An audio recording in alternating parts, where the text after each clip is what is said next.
today on our show, we are happy to welcome Gregory Pappas and Anthula Katsimatidis to talk about their short movie, Eleftheromania. How do you say that with a Gringlish accent? Said it just fine.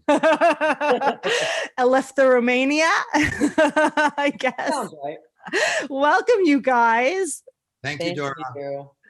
Let's start off with Anthula. Why don't we start off by having you tell us what the movie is about? I think you should have Greg talk about that. This is Greg's movie. It is Greg's movie, but I also have very important questions for Greg. Don't you worry. Well, I think that the only reason I say that is because I was blessed to be a part of the movie as an actor.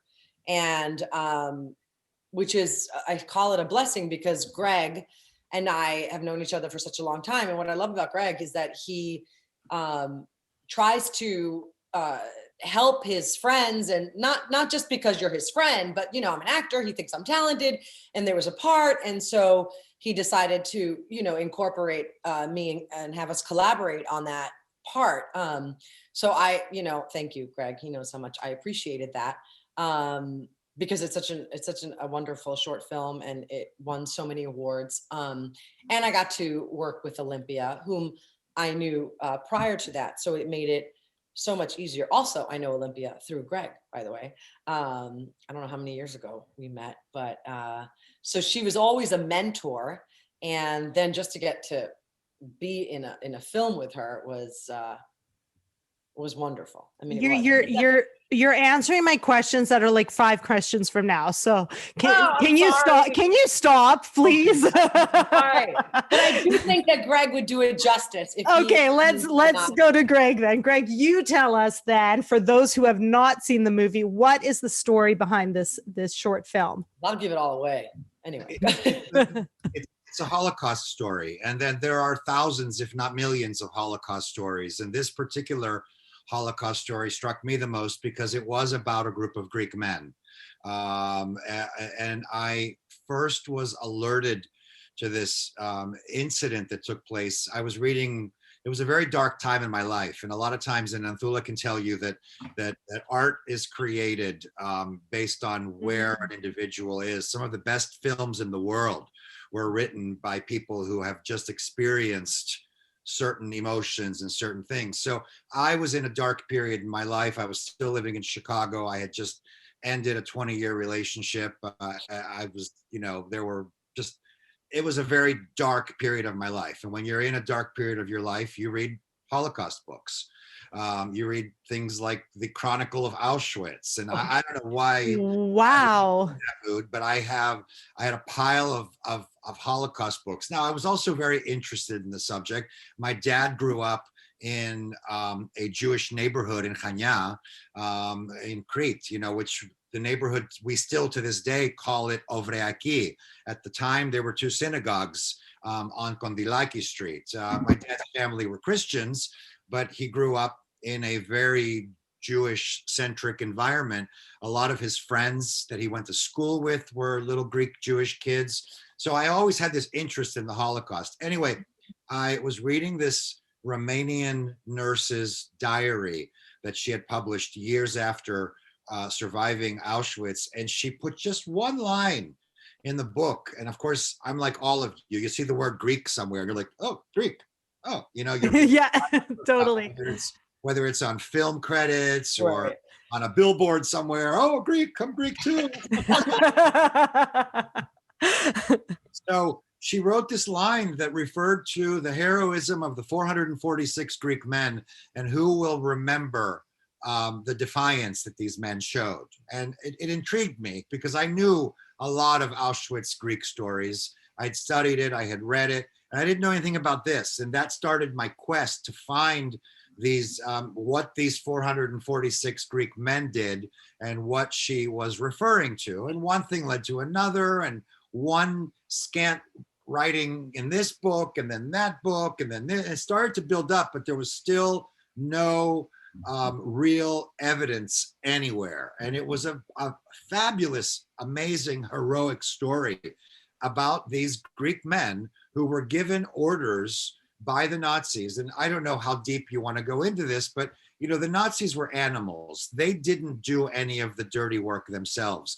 They had an entire battalion of Jews working the gas chambers. They had a group of them at the opening of the gas chamber, telling them to line up, in many cases, you were telling your own mother, your own sister, your own grandmother to take your clothes off because you're going in for a shower. So you had to encourage them down the steps and into the gas chamber. These were Jews doing this. Imagine this for a moment. I had no idea that that's how it happened. Yeah. These were called Sonderkommando. That was the official terminology of these people. Then there was another group that would go into the gas chamber after the dirty deed had been done. And some of the things they forced them to do, I read thousands and thousands of pages of diary entries and testimony, and did a lot of research at the Shoah Center in Los Angeles just to understand the plight of these people and the struggle that they went through. But they had to pull gold teeth out of dead bodies. They had to check primarily women, because a lot of times women would hide their gold rings in certain places. So, it was really unhuman, the things that they made these men do. And then the third group of Sonderkommando would lift the bodies, put them onto carts, and take them to these elevator shafts where they would be elevate up to the crematoria where they burned them. So it was a whole process. And these men were often put in these barracks that had more food, that had mattresses on the bed. So they were encouraged to do this because they were hungry, they were starving. So anyway, to make a very long story short, I ended up, it was like CSI Auschwitz for me. I did research. I ended up in Berlin. I interviewed two 90-something-year-old SS officers who corroborated the story and said, yes, it did happen. We spoke about the Greeks many times in the camp. Then I went to Auschwitz. I took a research trip there. I was there for 4 days. To this day, it was 4 of the most difficult days of my life that even surpass my mother's death, my father's death. They were just brutal to the soul, to be in a place where you could still smell and hear death everywhere. Wow. You question humanity, and you question what humans are capable of doing to each other. Well, while I was in Auschwitz doing research, I had a research assistant who was helping me with the translations. Peter was his name, and we found all these documents, and we found all of the evidence that linked that these men indeed did exist. Because there's so many Holocaust stories out there that are the subject of a collective imagination of people. They don't do it intentionally, but it's based on what your consciousness hears and learns over the years. There's a lot in the news now about Holocaust survivors who are sharing their stories, not based on what they experienced, but what they have maybe read in a newspaper article 20 years later. So I had to be very careful to find the real hard evidence. And I ended up finding quarantine lists, and I found their tattoo numbers. I know exactly where they came from. They were Greeks from Ioannina and from Corfu and from Athens. I know the date that they arrived in Auschwitz. I know the barracks. I found the actual barracks that they were in. So it was a very emotional experience for me. And then I came back, and I wrote about it on the Pappas Post, and one thing led to another. Marie Buntroiani from Toronto and I were on a phone call, and I was telling her about this story, and she recommended that we contact her daughter, Joanna, who is, despite her age at the time, one of the most talented writers I had ever read before. Usually young writers or young actors or young artists don't have the depth required because they haven't lived some of these experiences to be able to put them on paper. That's or to right. put them in a character. Joanna had it though. She really did a great job writing this film. We incorporated a lot of the research that I did, and it was really Joanna who put the whole process and the whole team together. We shot it all in Toronto. with the exception of the New York scenes. And that's why Anthula doesn't give herself enough credit, because she didn't just have 5 lines in the show. Anthula was responsible for this entire operation. And it wasn't just, an iPhone camera in Olympia Dukakis's apartment. We had a lot of moving parts that we had to deal with in New York City. We were dealing with an 80-something-year-old actor who we had to be very sensitive to her condition. It was hard for Olympia to remember a lot of her lines. I mean, we had, those few lines that you saw Olympia and Anthula participate in took us almost 10 hours to shoot.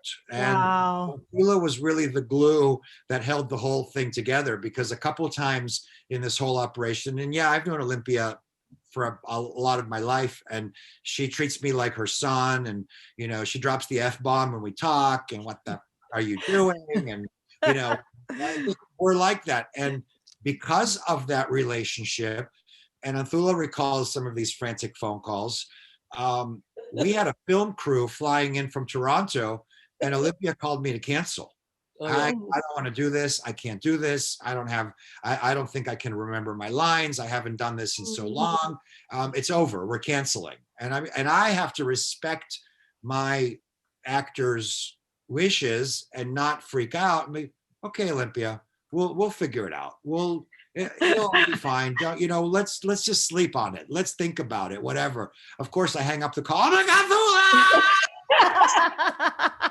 Help! and it was Anthula that brought Olympia back, and the comfort in her, and that she was that actor opposite her. Because if you noticed, and this wasn't the way the film was written. A lot of it was done impromptu, with Olympia and Anthula facing each other. Anthula did a fabulous job of encouraging Olympia's lines. I can't imagine what it must be like to be almost 90 and to have to remember lines. There's probably some cognitive things going on when you're doing anything like that. Yeah. She was nervous. She hadn't been in front of a camera in so long. And I think it also goes to show you what kind of a professional she is, because whether it was acting for Moonstruck under Norman Jewison, which she won an Oscar for, or a bunch of kids like me and Anthula that she sits around and shoots the shit and says, go grab the cigarettes. Let's go smoke by the window.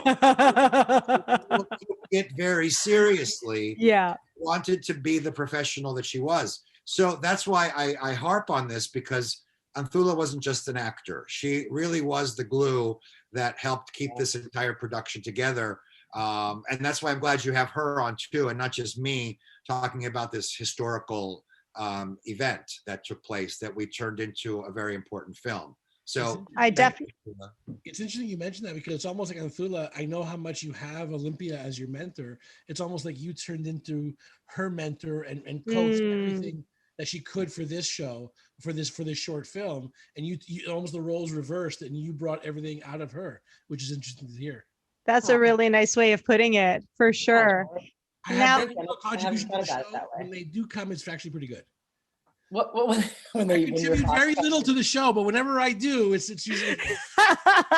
Don't say that, George. Let's take a quick break. This is such an inspiring story. I definitely want to talk to Anthula about her relationship with Olympia during this movie anyway, and how that was. I'm really glad you guys brought to the masses the story of these 400 plus Greek heroes, which I don't think anybody would have known about. Let's take a moment to watch the official trailer, and we will be back to talk with Greg Pappas and Anthula Katsimatidis in just a minute.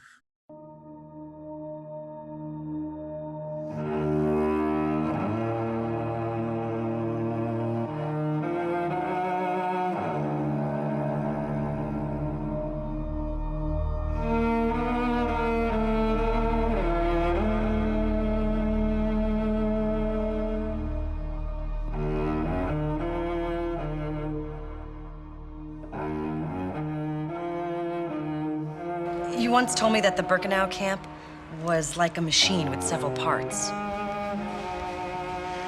This will be about a barrack of men I will not do what they tell me. I will not leave this barrack. Then you will be lined up with the Hungarians. We don't have to wait to be free. We'll be divided into 3 groups, but we'll work as a single unit. This is in our hands. This is our last piece of freedom, and with it, I say we vote.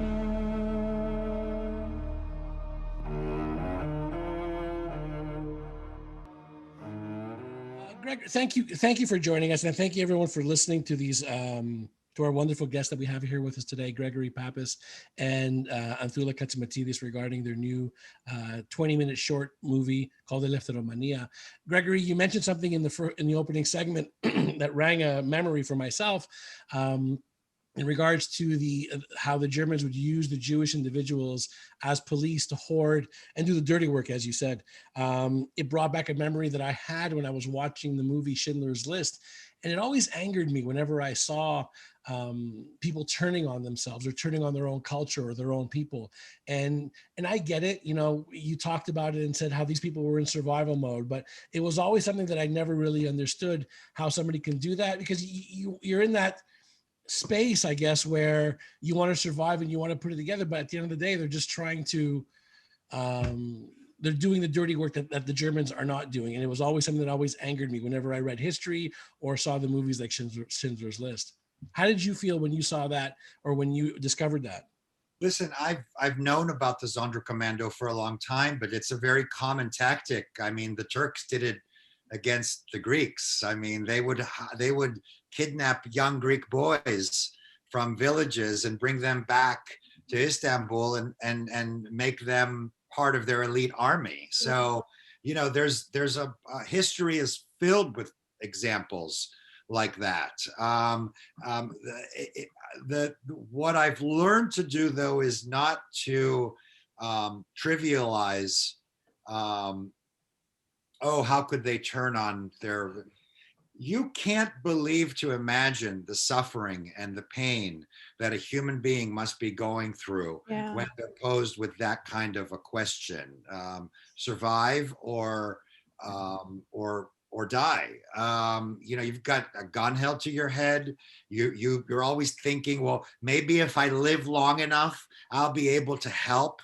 Maybe if I live long enough, I'll be able to do this or survive or have a revolt or kill that guy. There's so many things.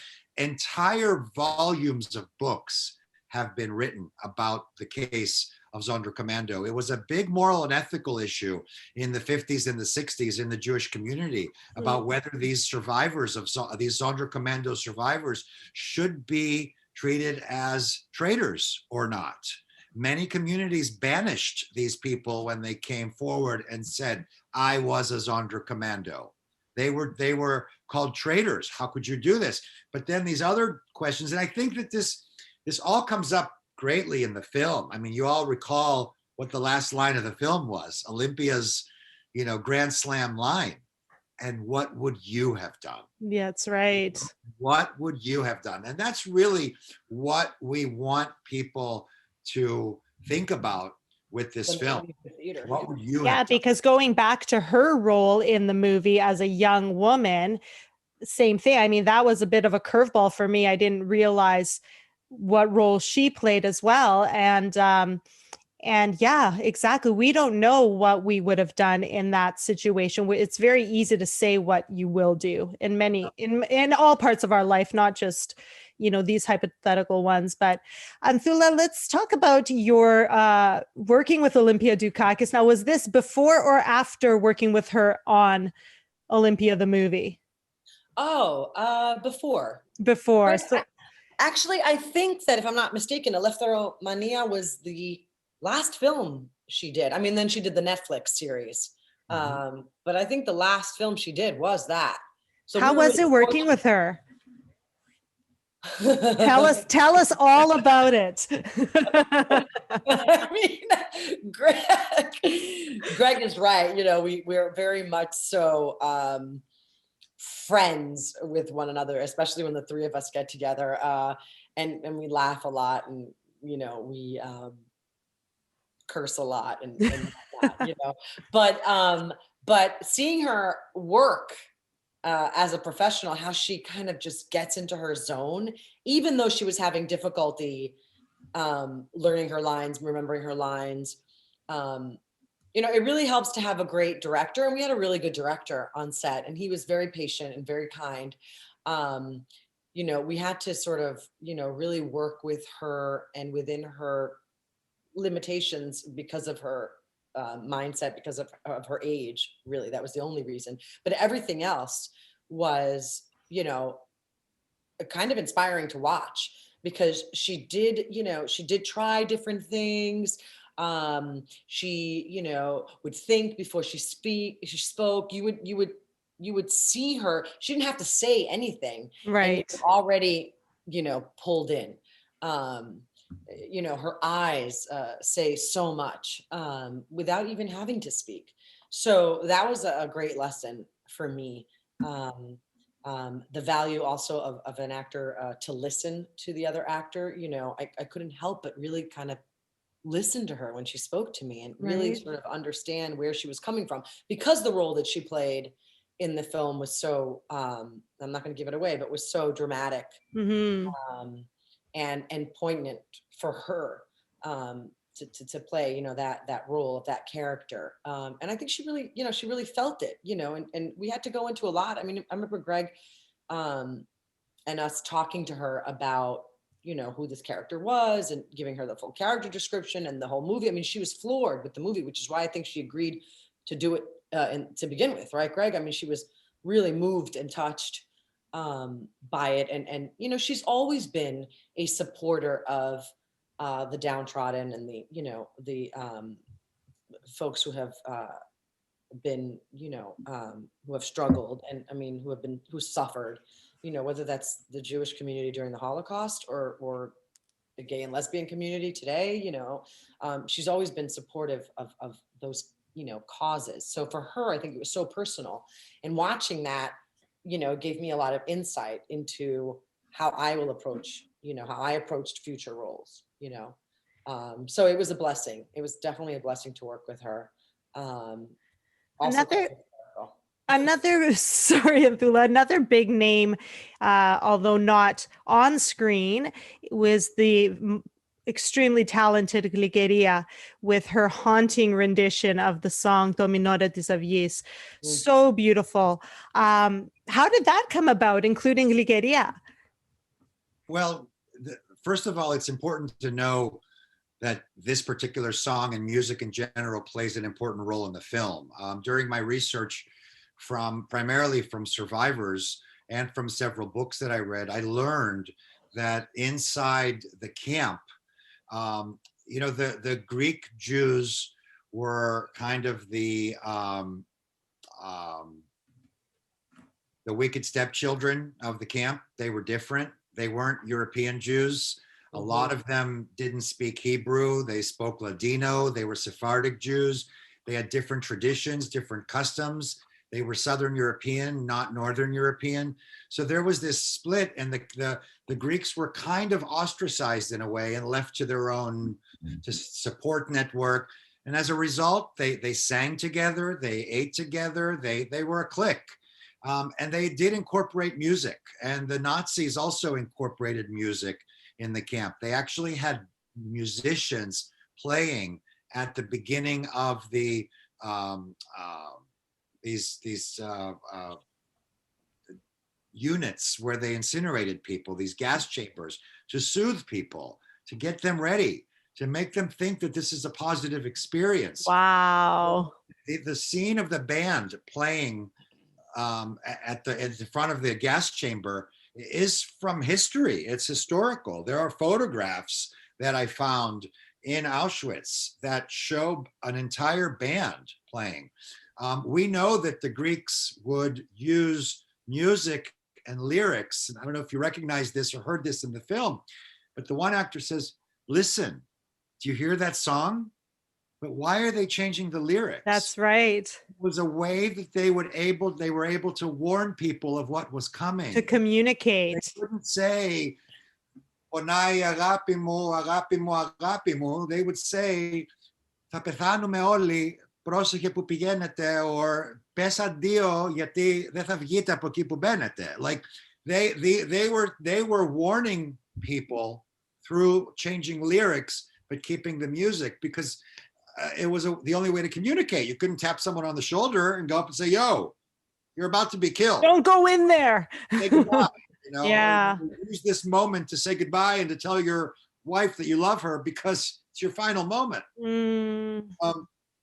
So music did play a critical role in all of this. And when I was sharing the story of the film, Glikeria, she's a dear, dear friend that I've known for many, many, many years.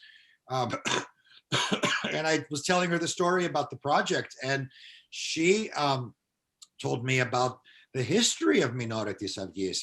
The song was written by Minos Matsas, a Greek Jew from Yanina, one of the most prominent Jewish families in Greece, and one of the biggest names in Greek music in the 20th century. I mean, the record company, he's produced dozens and dozens of songs that we still sing today.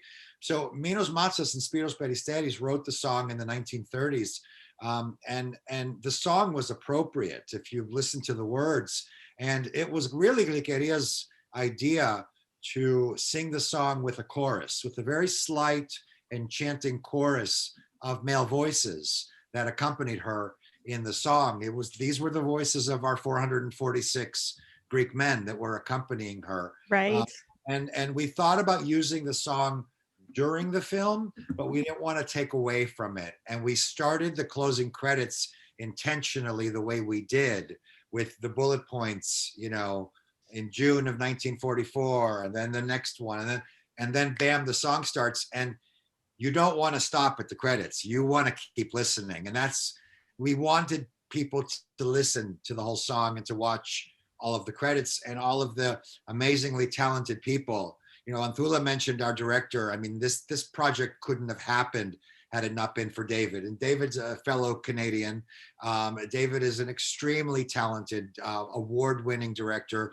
Chuck Foster is another Canadian who came on board as a producer. We all co-produced it together. Chuck brought years of experience to this. And it was also important having the non-Greek perspective, because, me, Anthula, Olympia, Joanna, a bunch of Greeks making a movie, and we're going to have, on the table, and, Anavisi playing in the background. It was important to have several non-Greek people, because this wasn't a Greek film.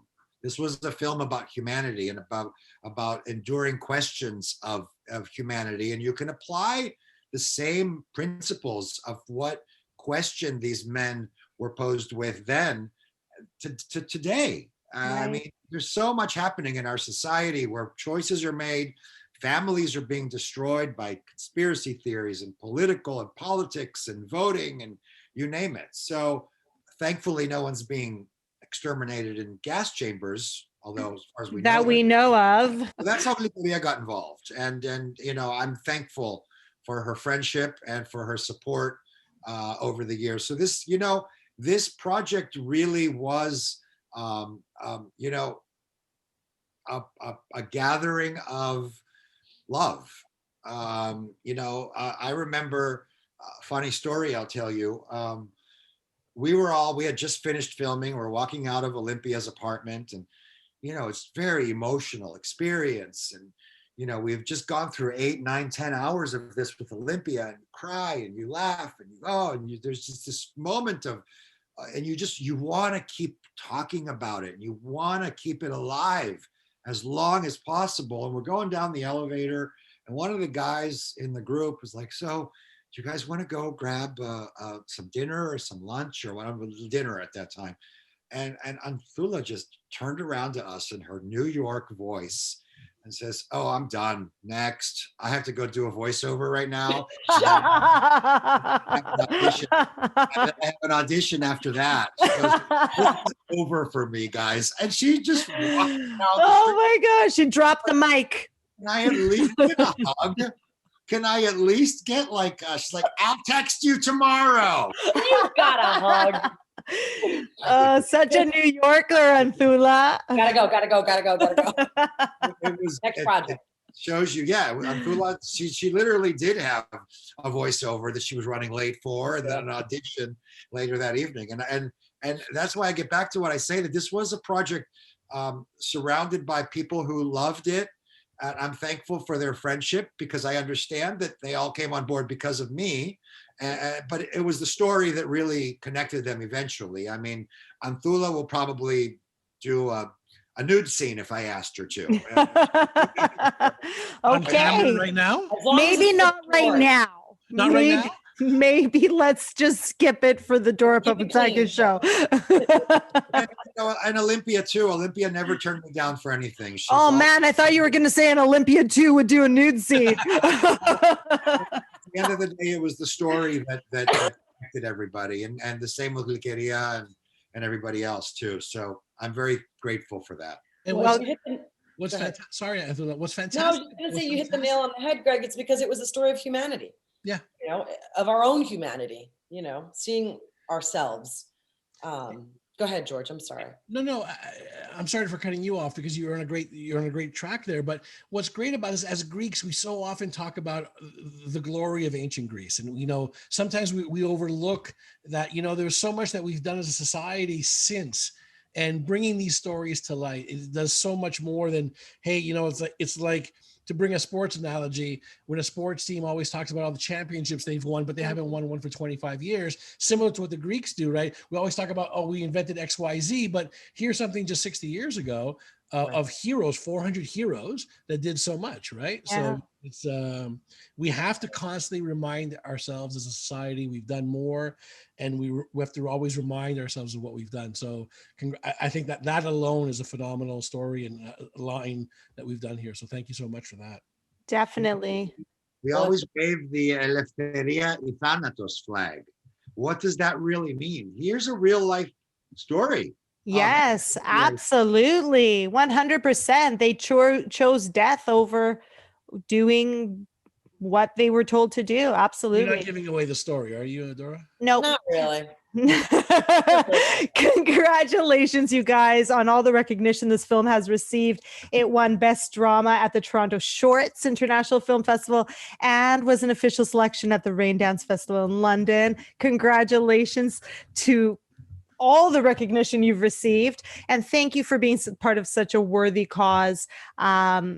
Please tell us, where is everybody going to find this film?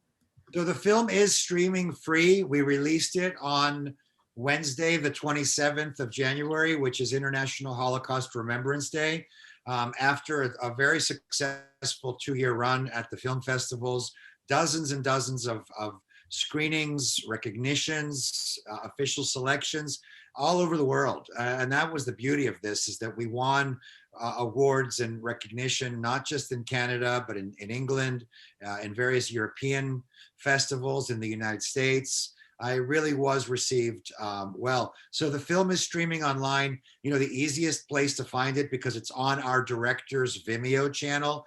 But if you go to the Pappas Post and just Google or search in the search bar of Pappas Post, Eleftheromania, you'll find a link that will be forever there, where you can just go in and to the Vimeo channel and find the film.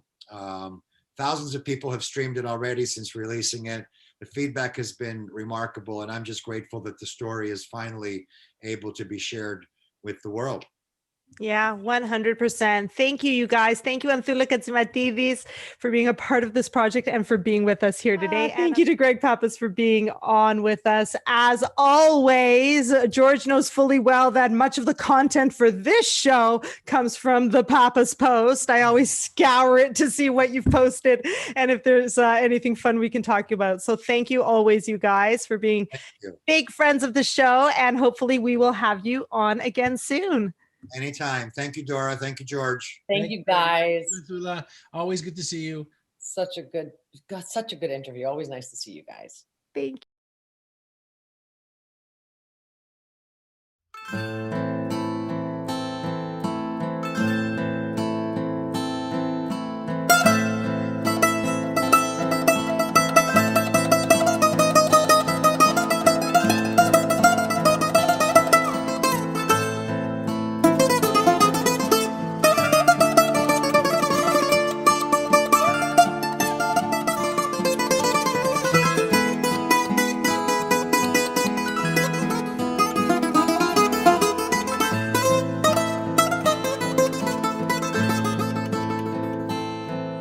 Ξύπνα μικρό μου κι άκουσε κάποιο μινόρ της αυγής για σένα ναι είναι γραμμένο από το κλάμα κάποιας ψυχής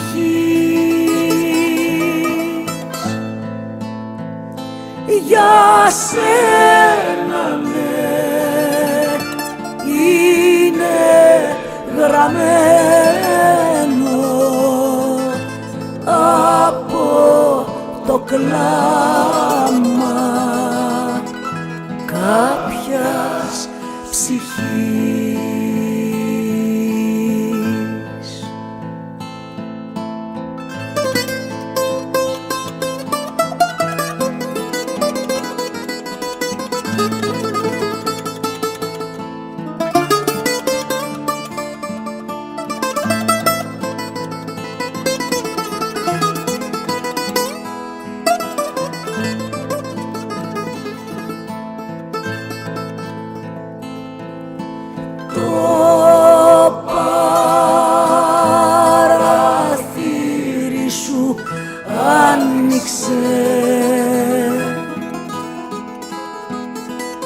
Ρίξε μου μια γλυκιά ματιά